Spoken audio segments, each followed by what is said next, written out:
সকালবেলায় স্নান টান করে হিয়াকে খাইয়ে স্নান করিয়ে ঘুম পাড়িয়ে দিয়ে আমি স্কুলে বেরিয়ে যাচ্ছি।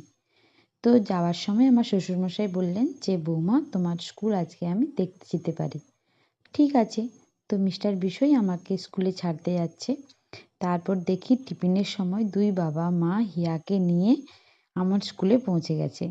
কি ভালোই না লাগছে যে আমার স্কুলে সবাই মিলে দেখতে এসেছে যে আমি কোন স্কুলে যাই, সেখানে কি করি।